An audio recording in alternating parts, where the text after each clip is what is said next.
अस्सलाम वालेकुम जी, आपको आज के प्रोग्राम में खुशामदीद कहते हैं। पाकिस्तान में जो इंतखाबी माहौल है, हर जमात जो है वो अपने अपने जीत के दावे कर रही है, इंतखाबी मुहिम चल रही है, हर कोई अंदाजे लगा रहा है कि अगले इंतखाबात में जो है वो कौन जो है वो मैदान मारेगा। मगर इंतखाबात के हवाले से जब हम बात करते हैं तो इंतखाबात को मापने का, इनको जांचने का एक बड़ा साइंटिफिक तरीका जो है वो मौजूद होता है, और वो तरीका है सर्वेज का। और ये रवायत सिर्फ पाकिस्तान में नहीं बल्कि पूरी दुनिया के अंदर है कि जहां पर आपने इंतखाबात के हवाले से किसी भी सूरत का अंदाजा लगाना होता है तो इंतखाबी सर्वेज जो है वो उन पर इन्हिसार किया जाता है। लोग सर्वेज जो है वो पहले जो है वो मुख्तलिफ मुस्तनद इदारे जो है वो सर्वेज करवाते हैं और पता चलाते हैं कि कौन सी जमात आगे है और कौन सी जमात जो है वो पीछे है। एग्जिट पोल्स भी जो है वो पूरी दुनिया में जो है वो रवायत है। पाकिस्तान में इसे अपनाने में थोड़ी सी हिचकिचाहट जो है वो अभी भी हमें नजर आती है। तो 2013 के इंतखाबात आपको याद होगा, उस वक्त जो है वो सर्वेज हमें बता रहे थे कि मुस्लिम लीग नून जो है वो तहरीक इंसाफ से आगे थी, मगर सब लोगों का अंदाजा ये था, एक पॉपुलर नैरेटिव ये था कि शायद तहरीक इंसाफ जो है वो मुस्लिम लीग नून से आगे है, सुनामी है और सबको जो है वो भाग कर ले जाएगा। मगर जब नतीजा आया तो फिर बहुत सारे लोगों को ये लगा कि ये सरप्राइज था, मगर ऐसा नहीं था, क्योंकि जो सर्वेज थे वो हमें 2013 में पहले बता रहे थे कि मुस्लिम लीग नून जो है वो इन इंतखाबात में आगे होगी। इसी तरह से 2008 में जो काफ लीग की शिकस्त थी वो भी एक बहुत बड़ा जो है वो सरप्राइज था, मगर सर्वेज उठाकर देखें तो सूरत हाल जो है वो और थी। पाकिस्तान में जब इन सर्वेज की बात आती है तो ये सर्वेज जो है वो कितने ऑथेंटिक है, और खासतौर पर इंतखाबात की शफाफियत के हवाले से भी जो सवाल है वो इसी से जुड़ा हुआ है, क्योंकि यहां पर अभी बहस चल रही है कि ये शायद इंतखाबात साफ शफाफ ना हो सके, खलाई मखलूक ने कराने हैं। इसलिए आज के प्रोग्राम में हमने सोचा कि इन सर्वेज के हवाले से बात की जाए, क्योंकि ये पूरी दुनिया में एक साइंस बन चुकी है, एक इलेक्टोरल साइंस है जो कि डेवलप जो है वो हो चुके हैं। पाकिस्तान में इलेक्टोरल साइंस आज की तारीख में हमें क्या बता रही है, मैं पहले वेरी क्विकली जो अभी कुछ रीसेंट सर्वेज हैं वो आपके सामने जो है वो रखना चाहता हूं, ताकि आपको अंदाजा हो कि सूरत हाल क्या, और फिर इस पर जो है वो हम बात करेंगे कि ये कितना ऑथेंटिक है। सबसे पहले तो गैलप का जो फरवरी 2018 का सर्वे, दो सर्वेज आए थे ये बड़े इंपॉर्टेंट, जो कि इंतखाबात की शफाफियत के हवाले से। जो पहला सर्वे था गैलप का, उसमें 48% लोगों के मुताबिक जो है वो इंतखाबात जो है वो आजादाना, मुनसिफाना और गैर जानिबदार होंगे। 50% से जो है वो ये कम है। 40% लोगों का कहना था कि इन इंतखाबात में इस साल जो है वो धांधली का इम्कान है। ये तो था गैलप का सर्वे, और इससे पहले जो है वो उनका मार्च का सर्वे जो है वो ये बता रहा था कि 49% पाकिस्तानी समझते हैं कि इंतखाबात जो है वो ठीक होंगे। मगर पिलडेट का जो मई 2018 का सर्वे था उसके मुताबिक जो मजमूई तौर पर शफाफियत का तासुर है वो तकरीबन निस्फ है, 51.5% आया, और उसमें जो अदलिया की आजादी और गैर जानिबदारी का तासुर जो इस वक्त लोगों के अंदर है वो 45.8% है। और मगर अच्छी जो इतला है वो इलेक्शन कमीशन के हवाले से, क्योंकि 65.3% समझते हैं कि इंतखाबात जो इलेक्शन कमीशन जो है वो गैर जानिबदार इदारा है। मगर मुख्तलिफ जो जमातों के हवाले से सर्वे जैसे पहले होते रहे, अगर उन पर हम नजर दौड़ाएं तो ये 26 मार्च 2018 में ये गैलप सर्वे एक आया था और ये वॉल स्ट्रीट जर्नल में आया था। उसके मुताबिक मुस्लिम लीग नून जो है वो जमातों में आ गया। मुस्लिम लीग नून की आवाम में 36% मकबूलियत है, पीटीआई की 24% और पीपल्स पार्टी की 17% है। इससे अगर थोड़ा सा पीछे चले जाए तो नवंबर 2017 में गैलप एंड प्लस कंसल्टेंट सर्वे था, और उस सर्वे के मुताबिक जो नताइज थे उसमें 34% ने पाकिस्तान मुस्लिम लीग नून को वोट देने का कहा था। याद रहे ये नवंबर 2017 है, और 26% जो है उन्होंने पाकिस्तान तहरीक इंसाफ की जानिब झुकाव जाहिर किया था। पंजाब में जो सर्वे करवाया गैलप ने उसके मुताबिक नवंबर 2017 में 50% अफराद ने मुस्लिम लीग नून और 31% ने पीटीआई को वोट देने का इरादा जाहिर किया। सिंध वहां पर पीपल्स पार्टी जो है वो इस सर्वे में आ गई थी, और 44% लोगों के मुताबिक जो है वो गैलप पाकिस्तान के सर्वे के मुताबिक पीपल्स पार्टी को लोग वोट दे रहे थे। इससे पहले पसंदीदा लीडर का भी जो है वो एक गैलप का सर्वे था, उसमें 27% अफराद ने नवाज शरीफ को अपना पसंदीदा लीडर करार दिया था। दूसरे नंबर पर 23% जो थे वो इमरान खान के साथ थे, और उसके बाद बिलावल भुट्टो, आसिफ अली जरदारी और दीगर जो है वो लीडर थे। प्लस कंसल्टेंट का जो सर्वे है उसमें भी मियां नवाज शरीफ आ गए थे। उसके मुताबिक 29% लोगों के मुताबिक जो थे वो पहले नंबर पर मियां साहब थे। इमरान खान 23% के साथ जो है वो दूसरे नंबर थे। बड़ा इंपॉर्टेंट सवाल है। कुछ सर्वेज हैं जो मैंने रखे, कुछ इंटरनेशनल हम तक जो है वो पहुंच रहे हैं। हाल ही दिनों में इकोनॉमिस्ट का जो है वो सर्वे आया था। बहरहाल बड़ा मिला जुला रुझान जो है वो इन सर्वेस पर आता है। कुछ लोग जो है वो इसको प्री पोल रिगिंग कहते हैं, जिस तरह से अभी जो है वो खत भी लिखा गया और कहा गया कि इन सर्वेस को भी जो है वो बंद करवाया जाए। कुछ तारीफ जिसके हक में आता है वो कहता है कि वाह बड़ा शानदार सर्वे था, ये जो है वो उनके बयानिए की जो है वो तायीद करता है, जिसके खिलाफ आता है वो इन सर्वे को जो है वो रद्द कर देते हैं। बहरहाल ये साइंस है क्या, और दो ऐसी जगह, और इसका थोड़ा सा फिर हम मुवाजना करेंगे कि बाहर इसको किस तरह से देखा जाता है, क्योंकि दो बड़े आम वाकयात अभी हुए, ब्रेक्जिट और ट्रंप का इलेक्शन, जहां पर ये सर्वे जो है वो गलत, ये अंदाजे जो थे वो गलत साबित हुए। पाकिस्तान में ये कितना ऑथेंटिक है, बाहर क्यों ये गलत हुआ, किस हद तक ये 2018 के इंतखाबात की और कौन से इश्यूज हैं कि जो कि इन सर्वेस पर असरअंदाज हो रहे हैं, किस तरह से जो है वो इनका अंदाजा लगाया जाता है, ये सर्विस जो है वो बनाया जाता है, इस पर आज के प्रोग्राम में मुझे बात करनी। वेरी क्विकली मेरे साथ जो लोग मौजूद है उनका मैं तारुफ करा दूं। जनाब तारिक जुनैद साहब IPOR के जो है एग्जीक्यूटिव डायरेक्टर है, ये institute for public opinion research है। तारिक जुनैद साहब थैंक यू सो मच, आपने हमारे लिए वक्त निकाला। अहमद बिलाल महबूब साहब सरबराह पिल डाइट के मेरे साथ ये भी इस्लामाबाद में मौजूद हैं। फिर जुनैरा अजहर साहिबा जो है वो हमें ज्वाइन कर रही है, तज्जियाकार है, लंदन से हमारे साथ मौजूद है, और इनसे मैं खास तौर पर चाहूंगा अगर हम ये ब्रेक्जिट और ट्रंप इलेक्शन और पाकिस्तान के इंतखाबात की जो बाहर जिस तरह से पाकिस्तान के इंतखाबात को देखा जाता है उस पर जो है वो बात करेंगे। Thank you so much Junaira for joining us. और एजाज शफी गिलानी साहब कैलब पाकिस्तान के वो भी सरबराह है, हमारे साथ जो है वो मौजूद होंगे इस प्रोग्राम में। मैं अहमद बिलाल महबूब साहब आपसे आगाज करना चाहता हूं। सर पहले बड़ा बेसिक क्वेश्चन, क्योंकि मैं चाहता हूं ये मेरे भी समझने के लिए और लोगों के भी समझने के लिए, जो ग्राउंड्स हैं इन सर्वे के वो बड़ा इंपॉर्टेंट है कि जिस पर ये अंदाजा लगाया जाए कि कोई भी जो है वो किसको वोट दे रहा है, वो ग्राउंड जो है वो 2013 का साथ अगर हम कंपैरिजन करें, जब आप लोग उस वक्त ये सारे सर्विस कर रहे थे, क्या ग्राउंड्स अब भी वही हैं जिन पर 2018 में जो है वो इन चीज़ों का फैसला होना है कि कौन मकबूल है, कौन जो है वो गैर मकबूल है, कौन सी पार्टी आगे और कौन सी पार्टी जो है वो पीछे? देखिए ये तो बहुत सी चीज़ें तो कांस्टेंट हैं और बहुत सी चीज़ें बदली हैं। यानी ये तो नहीं होता कि 5 साल के बाद आप इलेक्शन में जा रहे हों तो और चीज़ें ना बदली भी हों, ये मुमकिन नहीं होता। और पिछले अगर 8 से 13 का कंपैरिजन करें तो बहुत कम चीज़ें बदली थी, लेकिन 13 और 18 के दरमियान तो बड़ा एक सी चेंज वाक़ हुआ है। डेवलपमेंट्स की बात कर रहा हूँ, जो वाक़यात हुए हैं, जो सियासी हालात और मंजरनामा बदला है, वो तो बहुत बड़ी चेंज है। लेकिन क्या उसने वोटर्स को भी इफेक्ट किया है उस हद तक कि उसमें भी कोई इतनी सी चेंज नजर आए? अब तक के जो सर्वे हैं वो तो ये नहीं बताते कि कोई बड़ी सी चेंज आई है। अच्छा, इसीलिए आपको एक तशवीश और एक टेंशन और ये कशमकश सी नजर आ रही है कि वो चीज़ें बदली नहीं है, बदलने की कोशिश हो रही है और वो बदल नहीं रही, तो इसलिए ये कशमकश पैदा हो रही है। मेरे ख्याल में 2013 में जो सबसे बड़ा म्यार क्या था आपके ख्याल में जिस पर वोटर ने वोट दिया अकॉर्डिंग टू सर्वेस? देखिए जो सर्वे होता है ना, जो ये चीज बताता है उसे एग्जिट सर्वे कहते हैं। कि जब एग्जिट सर्वे जब वोट दे के आता है लोग तो उससे पूछते हैं कि आपने वोट क्यों दिया था, जिसको भी वोट दिया क्यों दिया। तो उस एग्जिट सर्वे में जो सबसे बड़ी चीज तकरीबन 27% लोगों ने, जो हाईएस्ट नंबर था वो ये था डेवलपमेंट। अच्छा, मतलब जो डेवलपमेंट परफॉर्मेंस जो है वो सबसे बड़ी। देखिए बिरादरी, पार्टी के साथ लॉयल्टी, अच्छा, इकोनॉमी, एम्प्लॉयमेंट, ये सारी चीजें अहम है, लेकिन जो अहम तरीन चीज लोगों ने जिसको करार दिया, और उससे पहले भी 2008 के भी जो एग्जिट सर्वे था वो भी यही बताता है।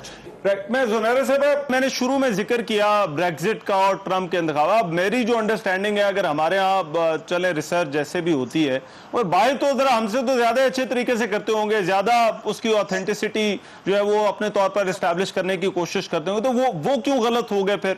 जब हमने देखा कि हिलरी जीत रही थी मगर रिजल्ट आया ट्रंप की फेवर में। इसी तरह ब्रेक्जिट का भी मामला बिल्कुल इसी तरह से था, 48-52% था, वो बिल्कुल ही रिवर्स हो गया। ये फिर बाहर क्यों हुआ? ये इसलिए हुआ कि ये बहुत बड़ी गलत फहमी है कि हम समझते हैं कि वेस्ट में बहुत फ्री एंड फेयर इलेक्शंस होते हैं। I had the opportunity, I was observer in 2012 election of USA, जब ओबामा और मिट रोमनी के इलेक्शंस हो रहे थे। तो वहाँ पे जो लॉबीज होती हैं, जिनको वहाँ के लोगों में सुपर पैक्स कहा जाता है, वो बहुत बहुत बड़ी इकोनॉमिक लॉबीज होती हैं जिनके फाइनेंशियल इंटरेस्ट होते हैं गवर्नमेंट में, कांग्रेस में, and it's like a trade deal. तकरीबन आप समझे कि वहाँ एक बहुत बड़े लेवल पे, ग्रैंड लेवल पे कंसेंसस डेवलप होता है कि किस कैंडिडेट की पॉलिसीज हमें सूट करती हैं, और वो उसी को सपोर्ट करते हैं, उसको फंड करते हैं, और eventually you see that person as a president of United States.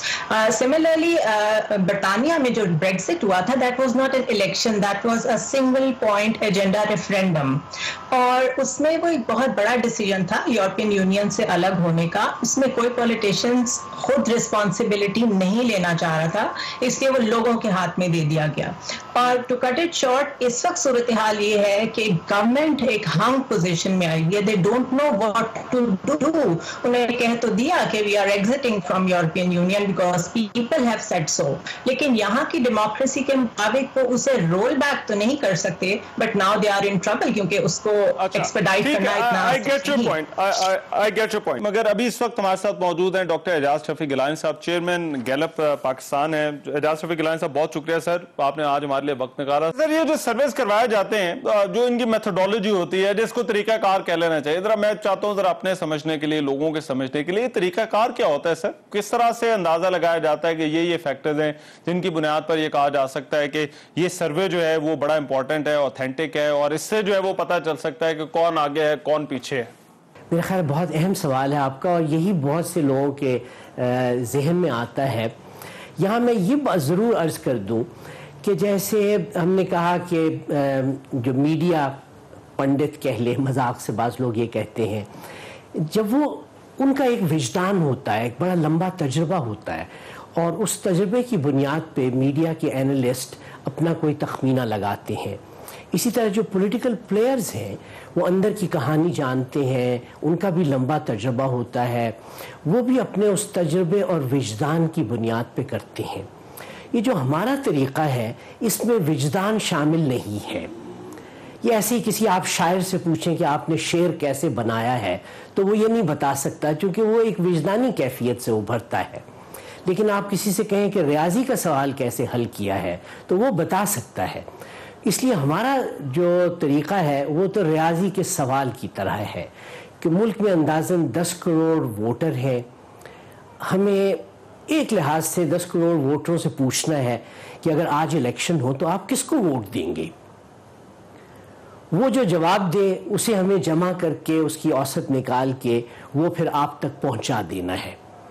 अब चूंकि हम 10 करोड़ तक नहीं पहुंच सकते, तो हम उसमें से एक नमूना निकालते हैं, 3000 का, 4000 का, बाज़ औक़ात इससे कुछ कम का भी.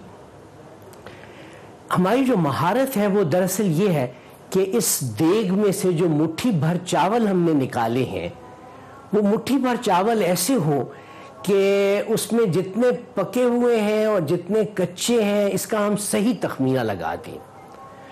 खुलासा उसके ये, और मैंने आपके लिए और आपके प्रोग्राम देखने वालों के लिए भी यहाँ 2 चार्ट्स भी लगाए हुए हैं.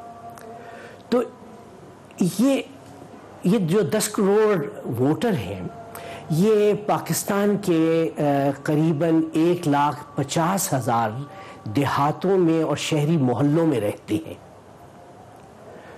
तो हम क्या करते हैं कि उनमें से लॉटरी के ज़रिए से अगर 3000 करने हैं तो मिसाल के तौर पे 300 मकामात को चुन लिया. तो ये जो पीछे नक्शा है इसमें आप देखेंगे कि ये GIS से पॉइंट्स हैं. तो ये वो चुने हुए 200 या उससे ज़ायद कुछ मकामात हैं कि जो हमारा ख्याल है कि उसी तरह के मुट्ठी भर चावल है जो पूरी देग की कैफियत बता देगा. जब ये निकल आते हैं तो हम उस हर बस्ती में फिर पहुंचकर ये देखते हैं कि वहाँ गलियाँ कितनी हैं, और उन गलियों में से कोई लॉटरी से निकाल लेते हैं. गलियों में से फिर मकान लॉटरी के तरीक़े से निकाल लेते हैं, और मकान में उसके जो बालिग मर्द या औरतें हों उनमें से लॉटरी निकाल के कोई शख्स निकालते हैं, उससे पूछते हैं अगर आज इलेक्शन हो तो आप किसको वोट देंगे. जब ये लोग जमा हो जाएं तो एक और चार्ट आपके पीछे है. इसमें जैसे पाकिस्तान को 20 हिस्सों में तकसीम किया हुआ है, ये डिवीजन और रीजन्स. तो हमें ये एहतमाम करना पड़ता है कि ये लोग इन तमाम रीजन्स में मौजूद हों, कोई ऐसा ना हो कि जो हमसे रह जाए. इसी तरह से मर्द और औरतें, गरीब और अमीर, पढ़े लिखे और कम पढ़े लिखे, ये अपने अपने तनासुब में हों. उनसे हम ये सादा सा सवाल पूछते हैं कि अगर आज इलेक्शन हो आज, तो आप किसको वोट देंगे. और वो जो जवाब है उसको जमा करके आप तक पहुंचा देते हैं। ये हमारी मेथोडोलॉजी का खुलासा है।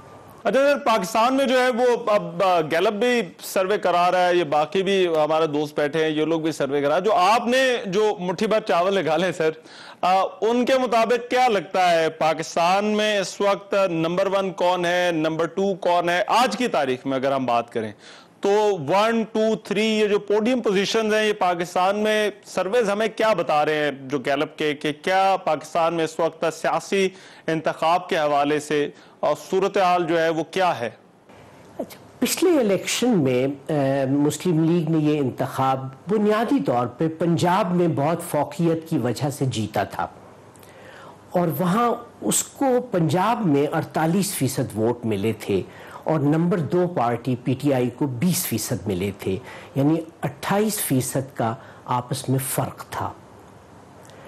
हमारे हालिया सर्वे में ये फ़र्क कुछ कम हो गया है, और ये फ़र्क 28% नहीं बल्कि ये जैसे 15 से 20% के करीब करीब इन दिनों में निकल रहा है। मैं अंदाज़ा आपको एक रफ बता रहा हूँ, जो पिछले सर्वे में इसके लगभग था।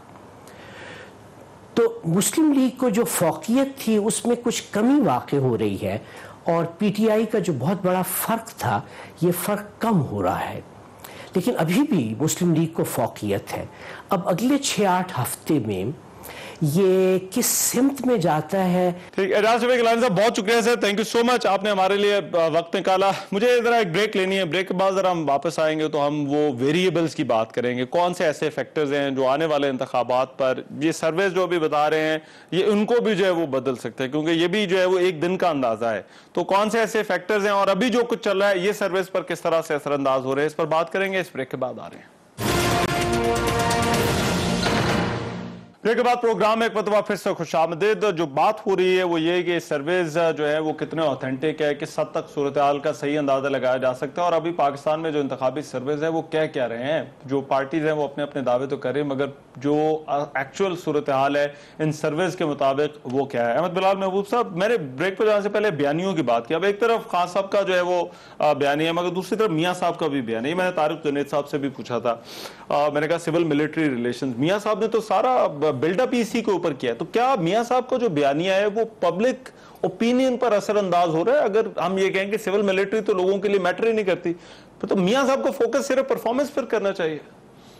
देखिए, मियाँ साहब और उनकी पार्टी असल में 2 चीज़ों को बैक वक्त टैकल कर रही है, और दोनों चीज़ें बहुत अहम हैं। एक तो वो इस चीज़ के ऊपर फोकस कर रहे हैं परफॉर्मेंस की और डेवलपमेंट का, ये उनका सबसे बड़ा प्लान तो यही है।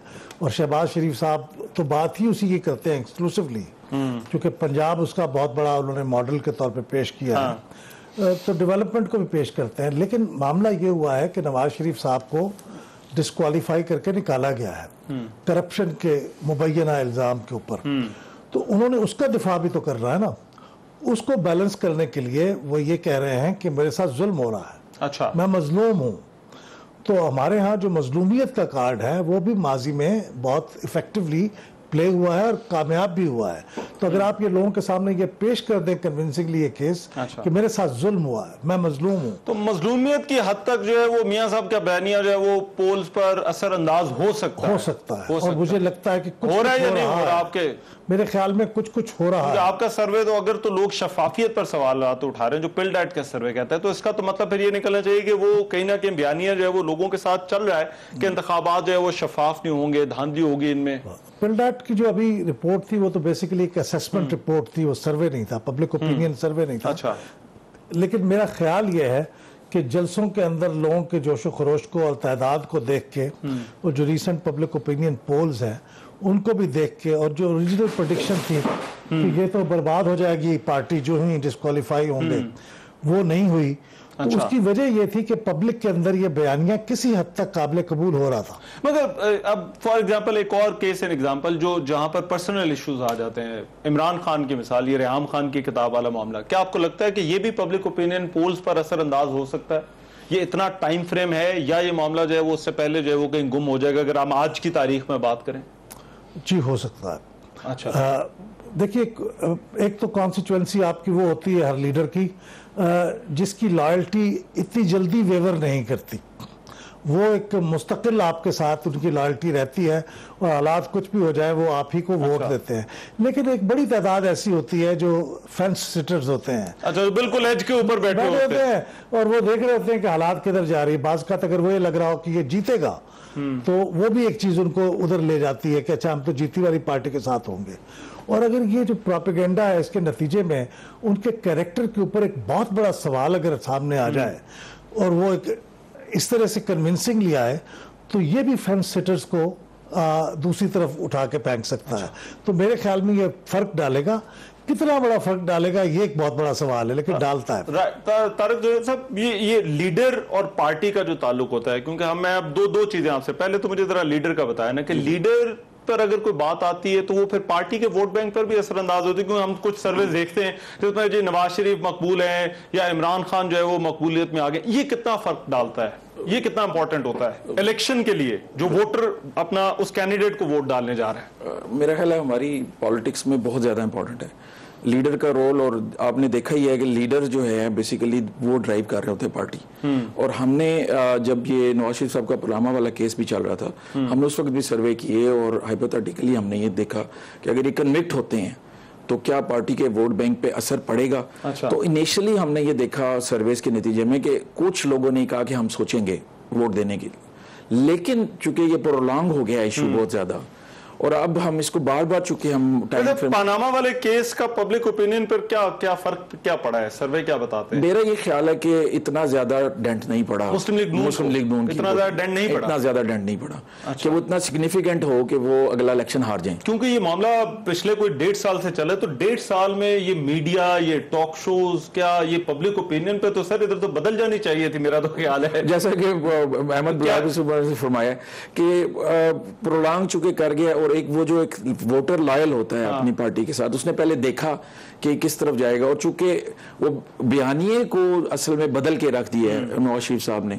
अब वो उसको चूंकि मजलूमियत के उसके एंगल से पेश कर रहे हैं तो सिंपैथी एक्चुअली। पार्टी इंपॉर्टेंट होती है या इंडिविजुअल इंपॉर्टेंट होता है जो कैंडिडेट है?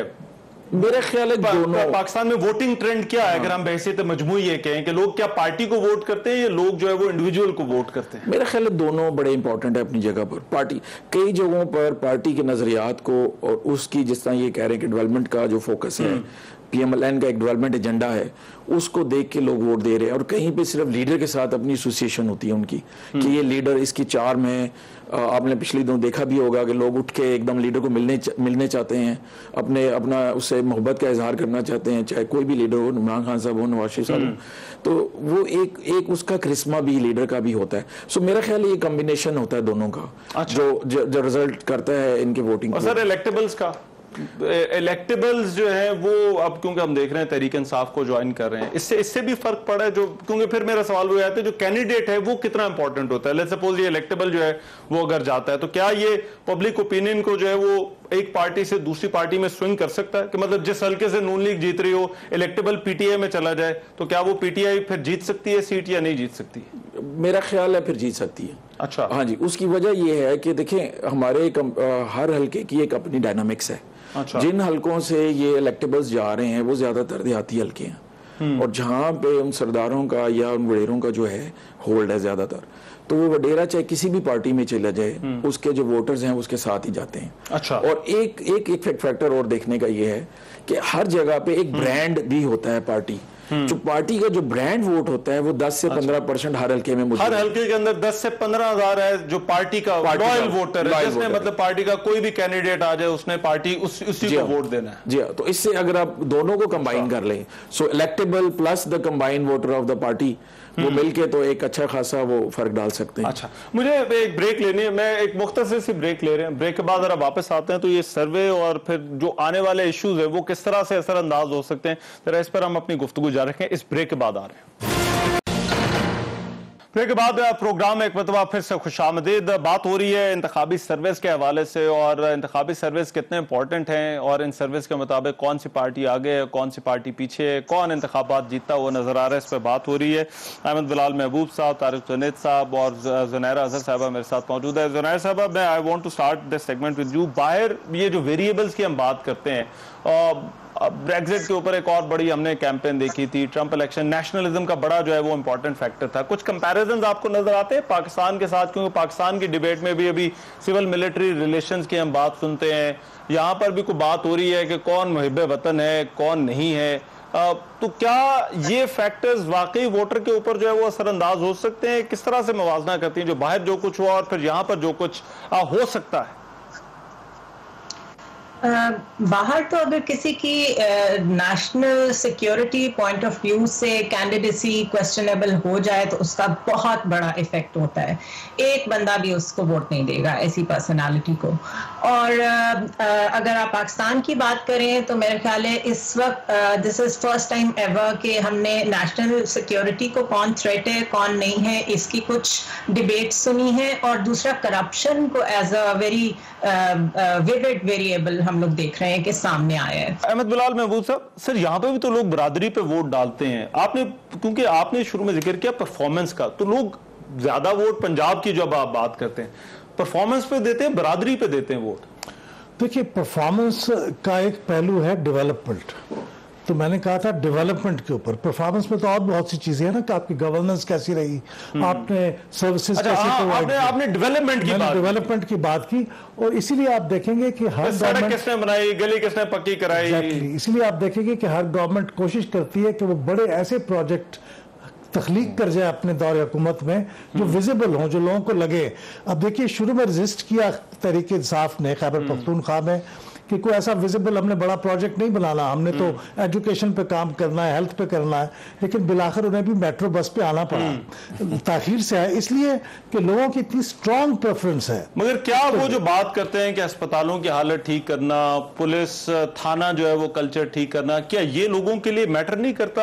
नहीं, ये करता है। देखिए, मगर ये क्या ये मैटर ज्यादा करता है, ये डेवलपमेंट फिर वो विजिबल प्रोजेक्ट विजिबल होता है ना, वो एक मेगा प्रोजेक्ट है, विजिबल है। अच्छा। मिसाल के तौर से 2013 के इलेक्शन में जो वहां का जो मेट्रो बस प्रोजेक्ट था उसकी बर वक्त मुकम्मल हो जाना just before election I think played a major role in Punjab.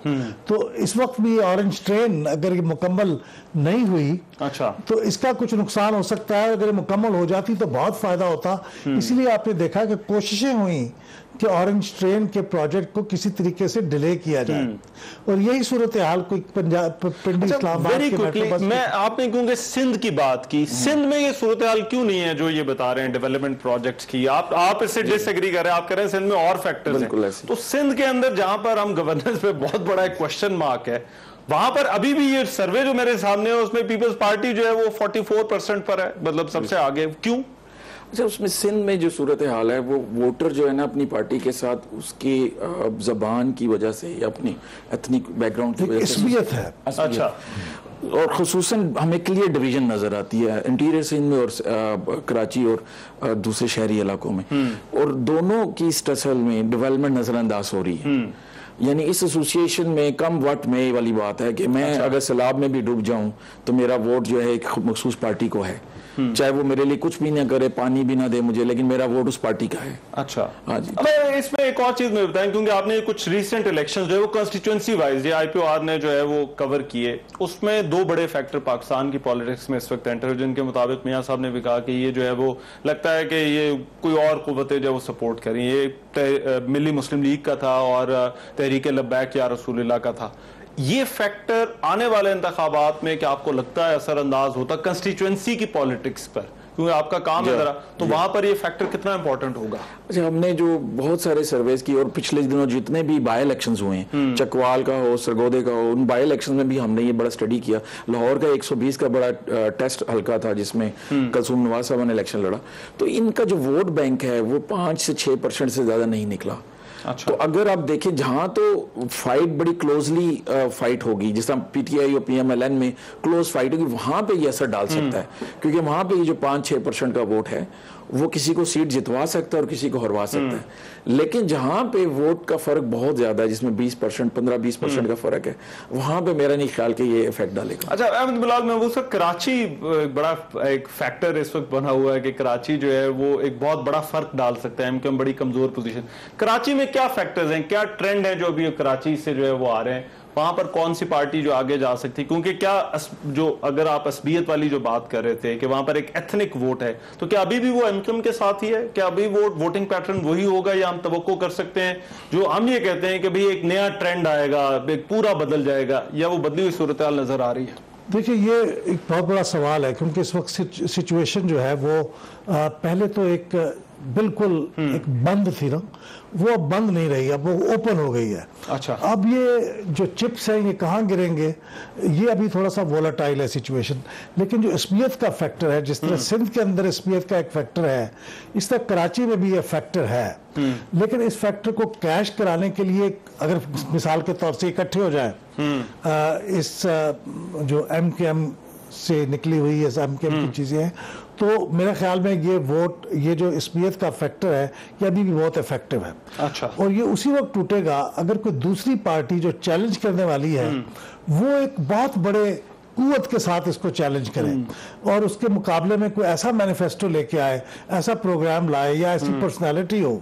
मसलन इसीलिए कहा जाता है कि इमरान खान साहब ये काम कर सकते थे, लेकिन वो पिछले 3-4 साल में उन्होंने कराची के ऊपर वो फोकस नहीं किया। अगर वो कर लेते तो ये जो बिखर गई है सिचुएशन, इसको वो सारे अपने झंडे के तले इकट्ठी कर लेते। लेकिन अब कर पाएंगे या नहीं, ये मुझे श्योर नहीं है, क्योंकि उन्होंने कुछ देर की है इन चीजों को इकट्ठा कर। इस पर हम अपनी गुफ्तगू जारी रखें, इस ब्रेक के बाद आ रहे हैं। ब्रेक के बाद प्रोग्राम में एक मरतबा फिर से खुशामदीद। मुझे प्रोग्राम खत्म करना है, आप सब लोग मेरे लिए तो सियासी पंडित ही हैं, जो सर्वेज हैं, क्योंकि मैंने कहा कि पूरी साइंस है, इसलिए मैं आपकी जाते जाते जो है वो राय जरूर चाहता हूं कि इस वक्त परसेप्शन जो है वो क्या है। जुनैर साहब, I want to start with you. क्या बाहर क्या परसेप्शन बने पाकिस्तान के इलेक्शन के हवाले से, और आपकी अपनी राय क्या है कि पाकिस्तान में आने वाले इंतखाबात में अभी आज की तारीख में, आगे तो जाहिर बात है फैक्टर्स जैसे कि बात हुई कि चेंज होते रहते हैं, कौन सी पार्टी नंबर 1 हो सकती है, कौन सी पार्टी नंबर 2 हो सकती है, और नंबर 3, और क्यों? रहमान, क्यों का जवाब मैं पहले दूंगी, बिकॉज किसी ने भी इस चीज का आज तक जिक्र नहीं किया कि जो ओवरसीज पाकिस्तानी हैं उनका कितना बड़ा इम्पैक्ट होता है इलेक्शंस पे। उसकी एक छोटी सी एक मिसाल ये है कि जो बर्मिंघम है वो इस वक्त पाकिस्तानियों से भरा पड़ा है, सारा मीरपुर इधर बैठा हुआ है, जेहलम, खालियां, चकवाल, सब लोग इधर बैठे हुए हैं, और एक एक फैमिली अपने अपने गाँव में 10-10, 20-20 लोगों को सपोर्ट कर रही है फाइनेंशियली। तो एक बंदे का यहाँ से ये कह देना कि वोट फलां को देना है और फलां को नहीं देना, वहां की 20 फैमिलीज को इफेक्ट करेगा। तो इसको भी अगर ये ओपिनियन पोल्स वगैरह कंडक्ट करने वाले जो लोग हैं, बाहर क्या परसेप्शन बन रही है, नंबर 1 कौन है, कौन सी जमात जो है वो जीती हुई इलेक्शन नजर आ रही है? जी, मैं उसी तरफ आ रही हूँ। तो इस वक्त PMLN कोलैप्स करती हुई नजर आ रही है बहुत ज्यादा, और PTI यहाँ बहुत मकबूल है। अच्छा, ठीक है। अहमद महबूब साहब, सर आपकी क्या राय है? ये मैं चूंकि 20 साल ओवरसीज पाकिस्तानी रहा हूँ, तो मैं अंदाजा कर सकता हूँ कि बाहर रहते हुए आप किस कैफियत पे होते हैं। देखिए, यहाँ पे ओवरसीज पाकिस्तानी जो हमारे भाई बहने वालिदैन जो वहाँ कमा रहे होते हैं या फैमिली को सपोर्ट कर रहे होते हैं, उनकी बहुत इज्जत करते हैं और उन पे उनकी डिपेंडेंस बहुत होती है। लेकिन पॉलिटिकल मामलात में मैं माजरत चाहता हूँ कि उनकी बात को कोई अहमियत नहीं देता। क्योंकि यहाँ पे रहने वाले को ये यकीन होता है कि उसको कुछ मालूम नहीं है। अगर आज की तारीख में आप नंबर 1, नंबर 2, नंबर 3 किसको समझते हैं, और जो इंडिकेटर्स क्या बता रहे हैं? देखिए, मैंने तो सर्वे हमारी ऑर्गेनाइजेशन ने रिसेंट पास्ट में नहीं किए हैं, इसलिए मैं कोई चीज यकीन से नहीं कह सकता हूँ। लेकिन जो मैंने रिसेंट सर्वे देखे हैं, जो छपे हैं, उनके मुताबिक तो वो पोजीशन जो आज से 2 माह पहले तक की पोजीशन थी, वो 2013 से कुछ ज्यादा मुख्तलिफ नहीं थी। यानी जो मैंने सर्वे देखे, पोजीशन अगर हम बात करें नंबर 1, नंबर 2, नंबर 3, वो 2013 वाली पोजीशन वही नजर आती है। लेकिन अब ये उस वक्त से लेके अभी एक बड़े अहम वाक़यात चंद होने वाले हैं। मियां नवाज शरीफ साहब क्या पोजीशन लेते हैं, उनकी कन्विक्शन होती है नहीं होती, उस कन्विक्शन को मार्केट कैसे किया जाता है, उनके मुखालफिन और उनको क्या वो उनको एक विलन के तौर पे पेंट कर पाते हैं या वो अपने आप को एक मजलूम के तौर पे कर पाते हैं, इसका बड़ा इलासार है। लेकिन 2 माह पहले तक तो पोजीशन वही थी। 2013 वाली पोजीशन ये है कि मुस्लिम लीग नून नंबर 1 है और PTI नंबर 2 है। जी बिल्कुल। जी तारिक जुनैद साहब, मैं भी अहमद बिलाल नूर साहब को सेकंड करूंगा इस मामले में, क्योंकि जो रिसेंट सर्वेज आए और सो मच सो शायद जुनैरा साहब ने भी देखा हो, द इकोनॉमिस्ट है जो लंदन बेस्ड है, उसने भी अभी रिसेंटली एक आर्टिकल लिखा है इसके ऊपर, और उसमें उन्होंने भी कंट्री रिपोर्ट जो आती है जी उनका इंटेलिजेंस यूनिट जो है वो रिपोर्ट देता है, उसमें भी उन्होंने ये प्रेडिक्ट किया है कि PMLN is likely to win the elections. अच्छा, अब ये कहने के बाद हमारे जो कुछ सियासी लीडरान हैं या जो सियासी लोग हैं वो सर्वेज को क्रिटिसाइज करना शुरू कर देते हैं कि जी ये सर्वेज जो है ना परसेप्शन क्रिएट कर रहे हैं कि ये PMLN आ रही है। Hang the messenger, hang the, हाँ जी, डोंट शूट द मैसेंजर। और ये क्राइटेरिया हमारे अगर कोई खबर कोई अच्छी नहीं लगेगी तो फिर ही होगा ना। अब ये माहौल बड़ा सेंसिटिव है, हसास है, इसलिए आपने हमसे सवाल पूछे हैं। अब वो कहेंगे कि हम तो पार्टी को जिता रहे हैं। देखिए पार्टी को जिताने की मेरा सिर्फ कंटेंशन ये है कि आप लोग एक ज्यादा बेहतर पोजीशन में, बजाय इसके कि कोई एक रैंडमली, देखिए मैं अब अगर बात करूंगा, मैं अपने सर्कल की बुनियाद पे बात करूंगा, तो आप लोगों का सर्कल जो है बड़ा साइंटिफिक सा सर्कल है जिसकी बुनियाद पर ये बात करें। बिल्कुल। तो सर नंबर 1 नंबर 2 बताएं। मेरा ख्याल है जी एज ऑफ नाउ PMLN, क्योंकि एक ऑर्गेनाइजेशन अगर कह दें कि वो गलत सर्वे कर सकती है, लेकिन यहाँ सारी ऑर्गेनाइजेशन SDPI है, पिलडेट है, गैलप है, हमारी ऑर्गेनाइजेशन है, हम सब ने अपने अपने सर्वेस किए एक ही साइंटिफिक मेथोडोलॉजी पे, तमाम की ये प्रेडिक्शन है कि PMLN इस वक्त जो है।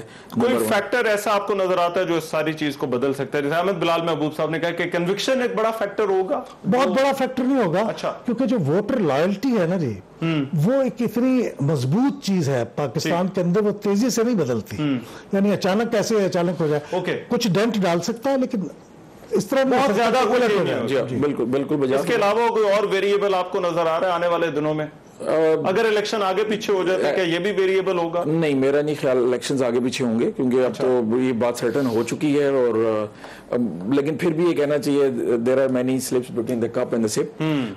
उम्मीद करते हैं इलेक्शन स्मूथली हो जाएं, इलेक्शन इसी माहौल में हो जाएं, और जो इलेक्शंस की जो एनवायरनमेंट अब बनी है उसको अल्लाह ताला इसी तरह इंशाल्लाह, मेरा ख्याल है 25 जुलाई को पता चलेगा कि आपकी जो सर्वेज हैं वो कितने ऑथेंटिक हैं, किस तरह से इस पर जो है वो क्या रिजल्ट निकलता है। क्योंकि जैसे कि कहा कि ये किसी एक दिन का अंदाजा होता है और असल अंदाजा जो है वो 25 जुलाई को होना है कि क्या रिजल्ट आता है। बहरहाल आज के प्रोग्राम से इतना ही। मेजबान मेहमानों को इजाजत दीजिए। बहुत शुक्रिया मेरे जो पैनलिस्ट है, जुनैद साहब, अहमद बिलाल महबूब साहब, तारिक जुनैद साहब, बहुत शुक्रिया आप लोगों का।